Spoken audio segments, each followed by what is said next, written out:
They thought no one would care. Not about a black man with a limp and a loyal old dog. They thought I'd fold the second they laughed in my face. They were wrong. And one of them found out the hard way with Max's jaws on his arm and sirens closing in. It started like any other afternoon, one of those calm Virginia days where the sky glows like it's holding on to something it doesn't want to let go, and I was just doing what I always do, walking the block, clearing my head, trying to stay moving so the grief doesn't sit too long in my chest. Max was right beside me, as usual, calm but alert, stepping in rhythm with my cane like he was born to be my second shadow, and even after all these years together, I still find myself looking down at him. Sometimes just to remind myself that I'm not as alone as I feel. I didn't see the truck at first, didn't need to, because I felt it, that thick tension that creeps into the air when something's coming and your gut knows it before your eyes do. Max caught it too, his ears twitching, his muscles stiffening ever so slightly as we passed the old post office, and when I finally turned, I saw it rolling up slow, dented hood, busted fender, for young men inside, white boys with too much time and not enough fear, and every single one of them had the same look in their eyes, like they were bored and hungry for something to dominate. They didn't say anything at first, just laughed, loud and sharp, like they wanted me to hear them, like they thought the sound alone would rattle me, but I've lived through worse and I've faced down men with more bite than that, so I just kept walking, not faster, not slower, just steady, because I wasn't about to give them the show they wanted. Then it came, the first voice, loud and laced with mockery, cutting across the street like it had a knife in its smile. "Nice watch, Pops," he said, and I could hear the others chuckle like they were in on a joke I wasn't supposed to find funny. Max growled low, not a bark, not a snarl, just that deep, ancient sound that says, "We're not afraid of you," and I felt my fingers tighten slightly on the leash without even thinking, a reflex, like checking the door twice before bed. They kept talking. Kept laughing. And then the truck stopped, all four doors opened like a signal, like they were done playing, and that's when I knew this wasn't just a stupid drive-by taunt, this was a choice, and they'd already made it. I stopped walking. Max did too, no command, no hesitation, just full alert, legs stiff, head low, breath quiet, waiting. The tallest one stepped forward, buzz cut and arrogance stitched into every part of him, and when he spoke, he tried to make it sound friendly, like he was doing me a favor by being threatening with a smile. "Relax," he said, "we're just saying hi, neighborhood's been kinda tense lately, just thought maybe you'd be smart enough to share some of that retirement shine." His eyes weren't on me, they were locked on my wrist, on the bracelet my wife gave me before she passed, the one I haven't taken off in 7 years, the one that still smells a little like her if the air's just right, and I could feel something sharp rise up in me, not fear, not yet, just that old heat I haven't felt in years, the one that says not today, not me. "You want to walk away," I told him, my voice calm but low, like I'm already giving him the out he doesn't deserve, "because this won't end the way you think." Another one circled behind me, and I heard him scoff before spitting the words that told me exactly who they were. "You serious? You think anyone gives a damn what happens to you?" And right there, that's it, that's the part that stuck in my ribs, because it wasn't about the bracelet or the dog or even me, it was about what they thought I represented, someone disposable, someone invisible, someone no one would fight for. But Max was already moving. The closest one reached, fast and stupid, hand out for what wasn't his, and in one breath Max ripped forward, leash gone, instincts unleashed, and before the guy even knew what hit him, he was flat on his back with 100 pounds of fury on top of him, screaming like he just realized this wasn't a game. The other three froze, unsure whether to fight or run, and I stood there still as a mountain, watching them try to make sense of how quickly they lost control. "You picked the wrong man," I said, not loud, not angry, just true, and this time, none of them laughed. There's a moment, right after Max slams the first one down and the guys start screaming, kicking and thrashing under all that muscle and fury, where everything seems to freeze, the air gets thick like syrup, the wind holds its breath, and even the birds go quiet, as if the whole street's leaning in to see what's about to happen next, like the universe itself has pressed pause just to watch these boys figure out what kind of mistake they've made. The other three don't know what to do. Their faces flicker, Panic, rage, disbelief, like their brains can't compute how their easy afternoon turned into this mess so fast, and I can tell none of them expected resistance, let alone retaliation, let alone a dog trained to defend without hesitation. One of them stumbles back, half raising his hands like maybe if he looks harmless now, Max will forget how he pounced just moments ago. Another one's already shouting, his voice cracking, eyes darting toward the truck like he's thinking of running, and that makes me smile, just a little. But the tall one, the ringleader, he doesn't back off. He steps forward again, jaw clenched, trying to reassert control like a man desperate to win a game he's already lost, and I can see it in his eyes, the part of him that's terrified and the part that's still too proud to admit it. "Call off the damn dog," he yells, pointing at Max, who's got his jaws locked just above the guy's elbow, not biting down, not yet, but growling loud and deep enough to shake the pavement. I shake my head slowly, my hand still on the leash, now slack and useless. "You're lucky that's all he's doing," I say, my voice steady, not shouting, just stating a fact. "Because he hasn't even gotten angry yet." The guy under Max tries to shove him off, but every time he moves, Max snarls louder, weight pressed down hard, his eyes locked, not vicious, just focused, like he's waiting for permission to do more. "You don't want that," I warn, shifting my cane just enough to plant it in the sidewalk like a line in the sand. "You really don't." And that's when it shifts again. "You think anyone's coming to help you?" Another one snaps, his voice full of something sour, fear, shame, hatred, all mixed together like rot under the floorboards. "You think people like you get protected in this neighborhood?" He says it loud, too loud, like he wants the whole street to hear it, like maybe that'll give him power, but all it does is echo off the houses and hang in the air like poison. I don't flinch. I just look him dead in the eye and say, "You just told on yourselves louder than any courtroom could." The guy with the bleeding pride, the one under Max, lets out a cry of pain and panic, and now the others are stepping in again, maybe thinking if they all move at once, they can still take control. "Don't do it," I warn, louder this time. "You take one more step toward me or that dog, and I swear, you'll be the next one screaming." But they keep moving. They think numbers are enough. They think age is weakness. They think Max is bluffing. The one on the left lunges, reaching for Max's harness like he's going to rip him off by sheer will, and in a flash, Max releases the first guy and spins, jaws snapping inches from the newcomer's hand, forcing him to stumble back with a shriek and a string of curses that make it clear he's not ready for this kind of fight. The tall one hesitates now, looking at the others like he's waiting for someone to take the lead, but none of them move, not forward, not back, just frozen in that limbo between bad decisions and worse ones. "You're all pathetic," I say, and it comes out colder than I expected, sharper, like the edge of something I've been keeping buried for too long. "For grown men, and you can't handle one old man and his dog." Max stands between us, growling low again, not backing down, not blinking, just doing what he was trained to do, protect, hold, intimidate, and I let him, because right now, he's the only line between them and what little decency they've got left. Then the ringleader, stubborn to the end, snaps. "That's it," he shouts, lunging again, this time not for Max but for me, his hands out, his fingers clawing for the bracelet like it's already his. Max surges forward before I can say a word. This time there's no hesitation, no control, Max hits him like a truck, knocking him back so hard his heels leave the pavement, and when he lands, Max is on top of him, snarling, barking, pressing him down with a growl that sounds like thunder fed through broken speakers. The guy screams, a real scream this time, not cocky, not loud, just desperate, and the others freeze once more. And that's when I hear it. Sirens. Distant, but close enough that every one of them hears it too. They turn, like a single unit, eyes wide, mouths open, heads whipping toward the sound, and for the first time since this whole thing started, they look scared. Really scared. One of them whispers, "Shit," under his breath. Another says, "We gotta go, man." But the ringleader can't move, not with Max on him. And now they have to choose. Fight. Or run.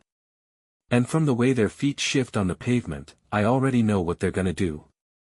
The second those sirens cut through the silence, sharp and rising like a promise none of them expected, the balance shifts completely, their arrogance vanishes like smoke in the wind, and suddenly the fight they were so eager to start doesn't seem worth finishing. I can see it in the way their bodies tense, in how their eyes dart wildly between the flashing lights still blocks away and their friend pinned beneath Max, whose growls have become deeper, more primal, vibrating through the concrete. And up through their bones. One of the guys, the one with the mouth, the one who laughed the loudest earlier, whispers something like, "We're screwed," but his feet are already backing up, slow at first, then faster, like the panic finally reached his spine. Another turns and sprints without a word, heading straight for the truck, his shoulders hunched like he's hoping if he moves fast enough, none of this will stick to him. The third one hesitates, torn between helping the guy on the ground and following the only smart person in their group, and in that moment of indecision, he looks over at me, not with anger or hate anymore, but with something close to pleading, like he wants me to call it off, like maybe I'll show mercy just because I'm older, just because they underestimated me. I don't say a word.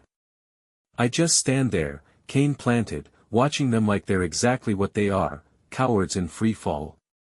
The guy under Max is thrashing now, yelling something about his arm, about how it's broken or bleeding or both, and the look on his face is no longer smug or cocky, it's pure panic, the kind that doesn't care who's watching or what kind of front you were putting up 2 minutes ago.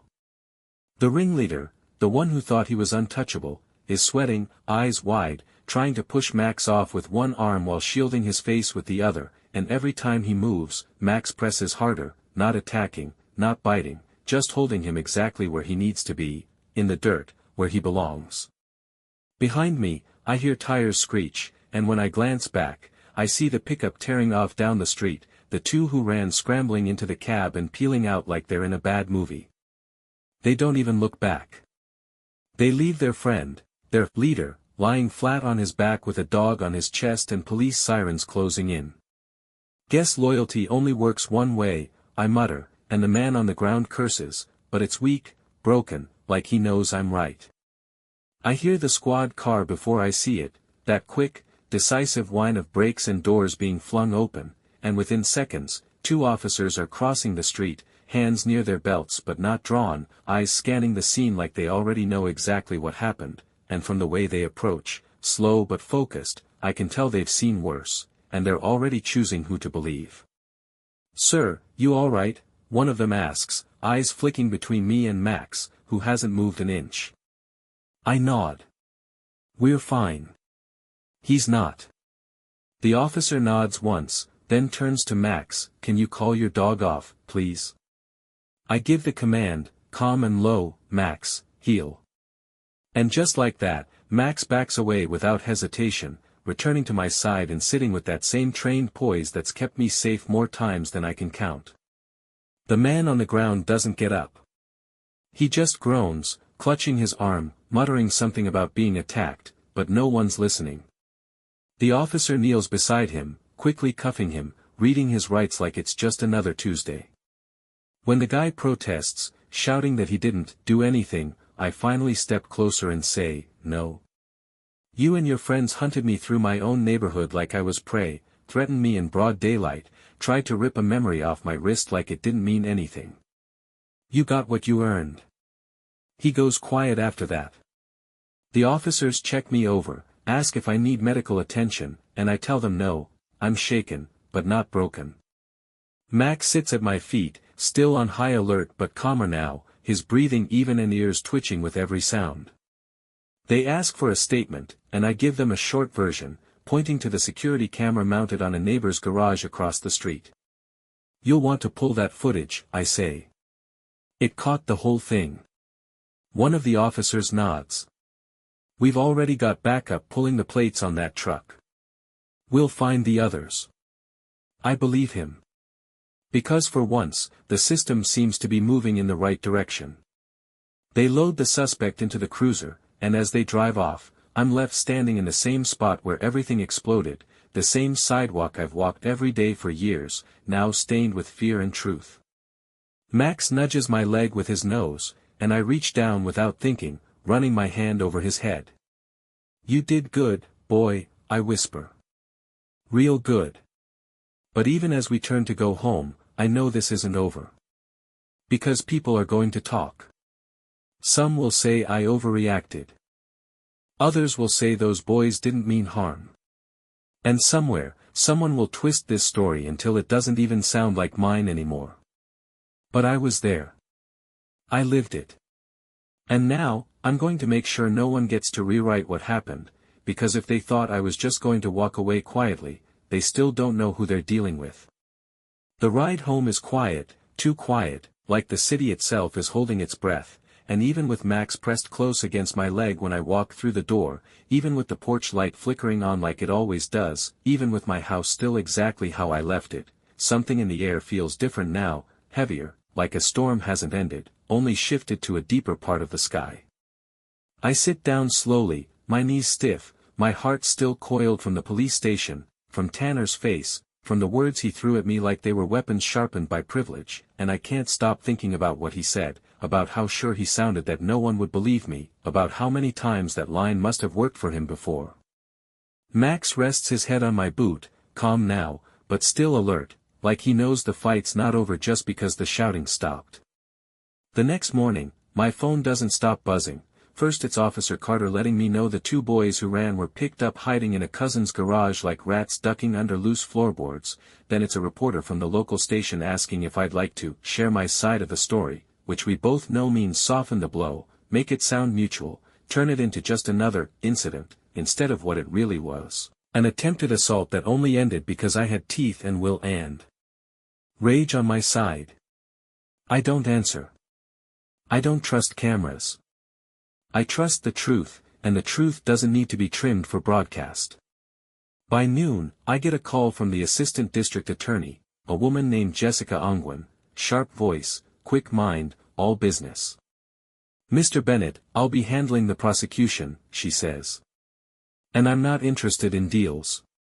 We're pushing full charges, attempted robbery, intimidation, assault, resisting arrest for the driver, the works. She sounds tired, like she's seen this script before, like she's done playing the polite game. I like her instantly. They're saying you escalated it, she continues, and I can almost hear the hesitation in her voice, like she doesn't want to admit it but knows she has to. That the dog was aggressive without cause. That you provoked them. I let out a slow breath, grip the phone tighter, feel my teeth clench. Do they have eyes? I ask. Did they see the footage? She sighs. Some of them don't need to. They've already decided. And there it is. The part they never say out loud but always mean. Some folks don't care what really happened. They care what makes them comfortable. They care what fits their version of how the world works, where boys will be boys, and old black men shouldn't walk alone with something worth taking. Jessica keeps talking, court dates, statements, trial prep, but my mind drifts to that moment on the sidewalk, to Max's growl, to the look in Tanner's eyes when he realized no one was coming to help him because his friends had already vanished, because his entitlement had limits, because his prey fought back. I ask her, are they scared? She hesitates. Tanner's pretending he's not, but yes. The others? They're cracking. Especially the driver, Lewis. Says he didn't want to be there. Says he was just doing what Brian told him. Of course he was. They always are. Until it goes wrong. Until they get caught. Until they need to be the victim. Jessica finishes the call with a promise, we'll get them in court. And this time, they won't be able to lie their way out. I hang up and sit there for a long time, Max still pressed against me, the weight of him warm and steady and grounding. I reach down and stroke his back slowly, and even though my house is quiet, even though the front door is locked and the curtains are drawn, I don't feel safe, not yet. Not really. Because safety isn't just about what's outside your door. It's about what people believe they're allowed to do to you, and whether or not anyone will stop them. And these boys? They thought they could do anything. They thought no one would fight. They thought the system would protect them, like it always had. But not this time. Not this street. So let them twist their stories, let them shift blame, let them cry to lawyers and parents and community leaders who want to smooth it over. We're going to trial. It's been 4 days since the attack, and the town still can't decide whether I'm the victim or the villain. Half the people crossing the street to shake my hand do it with genuine care, and the other half do it because they want to see my face up close, like they're trying to figure out how a man like me managed to make such a mess. I ignore the whispers. I ignore the posts. I ignore the veiled comments that start with, "It's just sad what's happening to those boys." What's happening to those boys? This afternoon, I hear a knock on the door, slow, polite, rehearsed. The kind of knock that doesn't belong to a neighbor. Max growls low before I even reach the handle, and when I open it, there's a man standing there in a gray suit, buttoned too tight across the chest, with hair too perfect and a smile that doesn't reach his eyes. He introduces himself as Daniel Foley. I recognize the name. Father of James Foley, one of the boys who circled me like a pack of wolves and laughed while I stood gripping the leash of the only thing between me and a hospital bed. "I'm sorry to bother you, Mr. Bennett," he says, smoothing his tie like we're in a business meeting. "But I was hoping we could have a quick word, privately, man to man." I don't say anything. I just open the door wide enough for him to see Max sitting behind me, ears perked, not barking, not moving, just watching.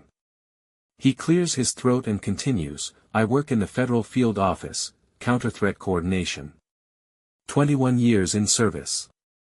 I'm not here in any official capacity, just as a father."